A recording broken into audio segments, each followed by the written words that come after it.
Dharmaraj company, Chopra ठेकेदार, चोपड़ा ठेकेदार, चोपड़ा ठेकेदार, धर्मराज कंपनी। हम क्या चाहते हैं? हम क्या चाहते हैं? हम क्या चाहते हैं?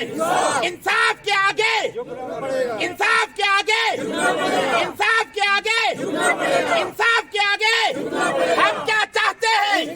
धर्मराज कंपनी, धर्मराज कंपनी, जिला इंतजामिया, जिला इंतजामिया, धर्मराज कंपनी। हम क्या चाहते हैं? हम क्या चाहते हैं? हम क्या चाहते हैं? अदा करती हूँ कि आप बहुत दूर से यहाँ पे आए हैं, लोगों की आवाज़ सुन के आए, यहाँ की परेशानी सुन के आए। तो यहाँ पे जब मैं मौका पे पहुँची तो इन लोगों ने यहाँ पे रोड बंद करके रखी थी और इनकी मांग इतनी सी है कि जो धर्मराज कंस्ट्रक्शन कंपनी है, इनके जो कॉन्ट्रैक्टर चोपड़ा है, उसके ऊपर अभी तक FIR तो लॉन्च करी थी, लेकिन उसके बाद उनके ऊपर कोई ना उनकी कार्रवाई नहीं की गई है, उनको अरेस्ट नहीं किया गया और उनके जो लाइसेंस है उसको रद्द करना चाहिए था, वो अभी तक नहीं हुआ है। तो यहाँ के लोगों की यही मांग है कि इनको इंसाफ मिलना चाहिए और इंसाफ पैसों से नहीं होता है। पैसे भी जो इनको मिलने थे वो भी कंपनी की तरफ से नहीं दिए गए। वो बात अलग है, पैसों से किसी की जान नहीं बचाई जा सकती थी, लेकिन वो भी इनकी जो अभी मौतें हो चुकी हैं उनका भी अभी तक इनके साथ कोई इंसाफ नहीं किया गया है। इन लोगों की इतनी सी मांग है कि हमारी जो इतना बड़ा हादसा हुआ उसके ऊपर हमारी डिस्ट्रिक्ट एडमिनिस्ट्रेशन को हमारी सपोर्ट करनी चाहिए थी और बहुत दिन गुजर चुके हैं, अभी तक लापरवाही बरती जा रही है।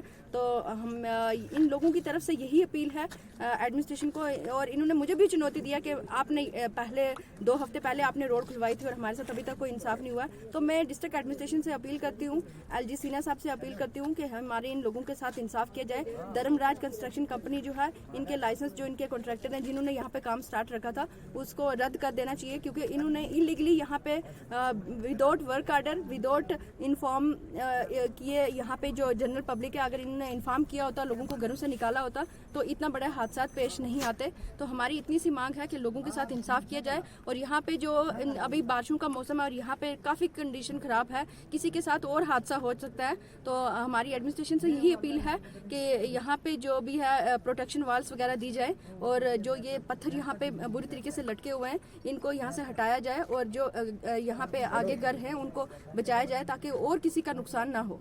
मैं इस वक्त इस एहतजाज में शामिल हूँ और ये यहाँ पर आज 2 हफ्ते हो गए कि यहाँ पर जो हालात बने हुए हैं आप देख रहे हैं। आज तक इंतज़ामिया ने इसके बारे में कुछ नहीं किया, किसी ने आके देखा नहीं इनको।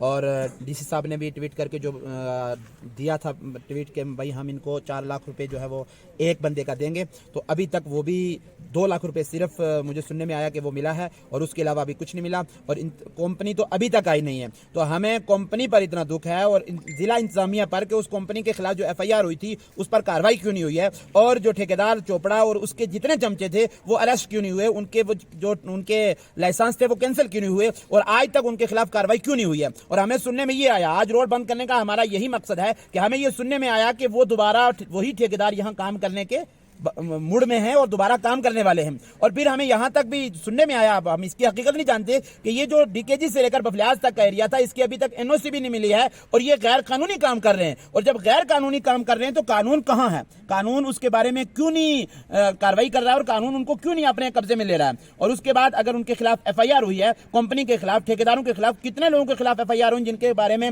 जिनके नाम लेकर हमने एप्लीकेशन दी थी, अभी तक उनको अरेस्ट क्यों नहीं किया गया और इन मजलूमों को इंसाफ क्यों नहीं दिया गया। और जो इनके ये एक जवान बच्चा है, दूसरा एक छोटा बच्चा है जो अभी भी उनके अपने उसकी मां जिसकी यहां से दुनिया से चली गई और उसके बारे में जब बातें चली और उसको अभी भी अटैक आया, अभी बेहोश हो गया, उसको उठा के अंदर ले गए। और जो दूसरा जवान बेटा है इसके बारे में भी हम इंतजामिया से गुजारिश करेंगे कि इनके बारे में कुछ सोचा जाए, इनको जाब दी जाए। गवर्नमेंट जाब जब इनको मिलेगी तो उसके जरिए से ये अपनी जिंदगी भी संवार सकेंगे, क्योंकि इनकी एक तो मां थी जो कपड़े सिल के इनको खाना खिलाया करती थी और दूसरा इनका बाप था जो कपड़े सिल के इनको खाना खिलाता था, इनकी पढ़ाई का इंतजाम करता था। वो भी जिंदगी और मौत की जंग लड़ रहा है। मां बेचारी इस दुनिया से चली गई और उसके बाद एक चक्की थी जिससे 1-2 किलो आटा शाम को इनको मिल जाता था, जिससे इनका रात का गुजारा चल जाता था। वो चक्की भी खत्म हो गई, मकान भी खत्म हो गया और जिंदगी का जितना कमाई थी सब खत्म हो गई। लिहाजा हम इंतजामिया से ये गुजारिश करेंगे कि इन मजलूम कुंबे के बारे में सोचा जाए, इनको इंसाफ दिया जाए और इस कंपनी के खिलाफ कार्रवाई की।